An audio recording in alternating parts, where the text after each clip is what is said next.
আসসালামু আলাইকুম বন্ধুরা, নদী বাঙ্গনের দৃশ্যটি হলো সর হরিরামপুর ইউনিয়নের সাইট।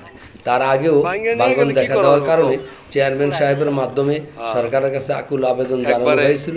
সরকার কোনো পদক্ষেপ নেয়নি। পানি কমে যাওয়ার কারণে কিছুদিন বাঙ্গন বন্ধ ছিল, আবার পানি বেড়ে যাওয়ার কারণে প্রচণ্ড বাঙ্গন ভাঙতেছে।